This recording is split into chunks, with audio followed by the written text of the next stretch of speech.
Hop.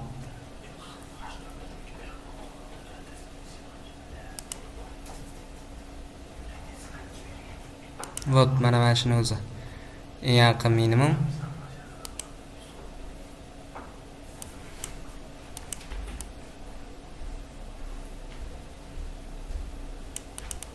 Eng yaqin maksimum va eng yaqin minimum.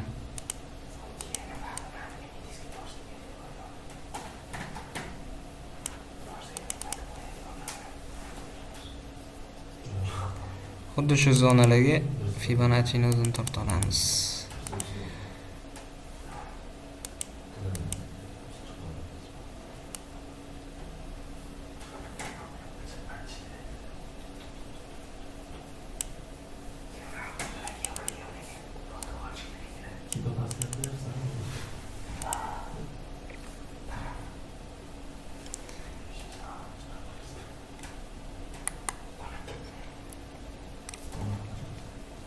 Altmış bir sakkizi yordi. 50 gacha retesga tushdi. 50 har davr retes hisoblanadi. Ya'ni mana buni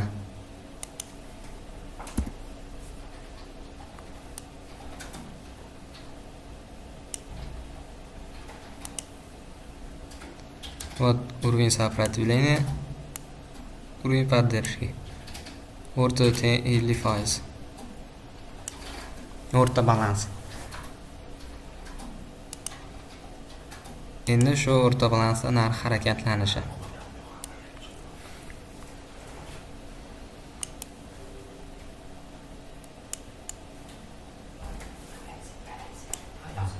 Вот 50 ga to'g'ri kelyapti. Narx yorib o'tdi.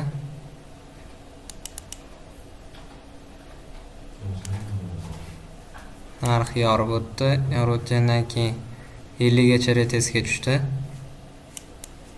50 ga retesdan bayga olsak to'g'ri keladi. Lekin bu yoqda kirishga bay возможность yo'q edi. Bizda asosan shunaqa vaziyatda 23.6 ni kutgan yaxshi. 23.6 ga tushsa aniqroq bayga ketish bo'ladi.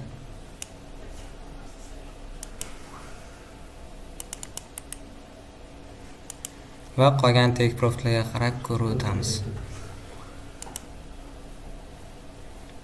Vot mana. Ya'ni 0 maksimumga 100 eng yaqin minimumga qo'yilgan. Va narx 38.2 ga retest berib A, B, C, D degan nuqta ham bor. A, B, C, D bizda entry zona hisoblanadi. Narx hozir 161.8 ga boradigan bo'lsa, take profit 1 ni urgan bo'ladi.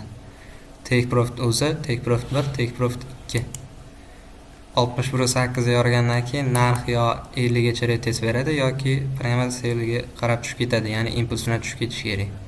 100 ga yorgandan keyin aniqroq 161.8 ga boradi. Xo'p. 100 JPY.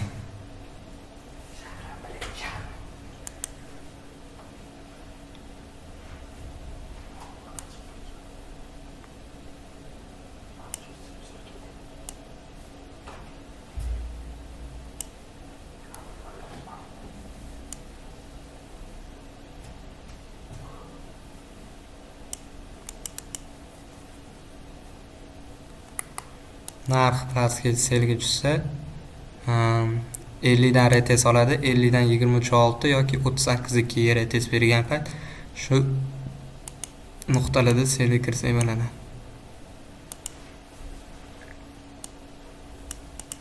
Ya'ni 50 gacha retest bergandan keyin. Mana hagiz deydi. Ya'ni selga berilgandi. Selga berilishida ham retestlarga to'g'rilab, ya'ni 100 eng yaqin minimum, 0 eng yaqin maksimum. Ya'ni selga ishlamoqchi bo'lganimiz uchun men selga ishlamoqchi bo'lganim uchun 0 tepada 100 pastga qo'yganman. Agar bayga ishlamoqchi bo'lganimda 100 tepada 0 pastga qilardim. Strategiyaga ham bog'liq Fibonacci ishlatish. Hop, 61.8 ga yorgani uchun retestini yo 50 gacha berganman yoki 61.8 o'zidan impuls bilan ketishi 100 yordimi? 100 yorgandan keyin 161.8 ga aniqroq boradi.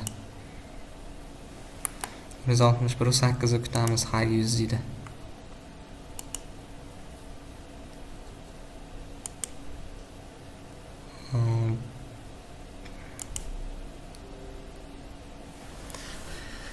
Va NZDCF ya'ni sel berilganda stop loss maksimumdan balandda. Signal kanalda sel berilgan.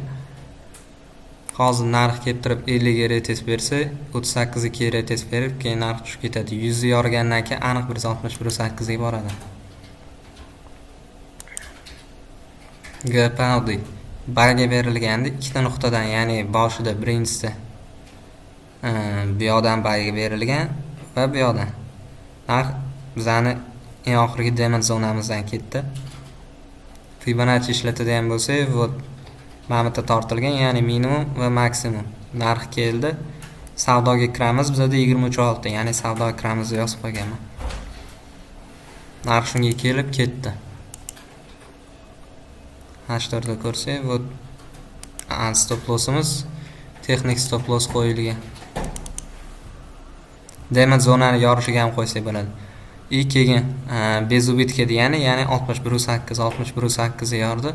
Narx retestga hali tushmadi. Retestga tushadigan bo'lsa ham keyin kuchliroq ketadi yana bayga. Audi USD. Вот. Audi USD da dalgasrokda mana 23.6 da turgan ekan narx. Narx 23.6 da turgan paytda yo 23.6 ni o'zidan kirsa bo'ladi. Yoki 50 ga retest beradi, 50 dan keyin 38.2 ga 38.2 dan ham kirsa bo'ladi. Keyin bayga.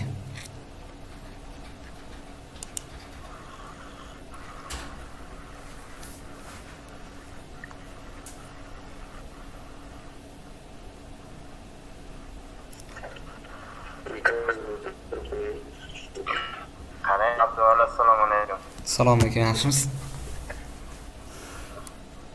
Charchamasman. Hozir hamma topishimiz boshlangan joyda 0, to'xtagan joyda 100 deyapsiz, to'g'rimi? Hozir o'zim sharkat ketdim. Ko'rsatganingizga hammasiga har xildan misol. Hozir mana shunga ham qarang, boshlangan pastga 100 turib, tepadan qo'ygan, tugagan joyiga 0 qo'ygansizlar. Da, hozir mana bunani o'chirib tashlaylik.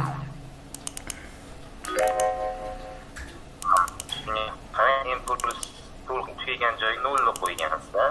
Ha. Lekin siz bu o'tganingizga impuls bo'langan joyga 0, tugagan joyga 100 qo'yapsiz. Mana lekin mana shunaqa boshlangan joyga 100, to'xtagan joyga 0 qo'yaman. Xuddi mana shunaqa qo'yaman. Siz boshlangandan 0, tugagan joyga 100 qo'yamiz deyapsiz, lekin bizlar ko'proq teskarisida. Shunga chalkashib qoldim. Da, shunaqa. Ya'ni men asosan Fibonacci'ni take profitlarga qarab tortaman. Birinchisi, ikkinchisi zonalarga qarab tortaman. Take profitlarga qarab tortish degani bu 161.8 yoki 261.8 ga qarab tortish. Xo'sh. 261.8, ya'ni mana shu ikkita narxga qarab men Fibonacci'ni tortaman. Yoki 423.6. Shunda qolganlari o'zi avtomatik tarzda tushib qoladi zonalarga. Ikkinchi Fibonacci'ni tortish usuli esa bu, ya'ni narxi zonalarga qarab va eng yaqin minimum, eng yaqin maksimumga qarab. Bunda mana eng yaqin minimum va eng yaqin maksimumga qarab tortilgan. Вот supplement demantga qaraydigan bo'lsak, mana demant уровень поддержки va уровень сопротивления. Va ular 2 martadan tasdiq olgan. 1 marta, 2 marta. 1 marta, 2 marta. Вот narxi teng 50%, ya'ni o'rta balans.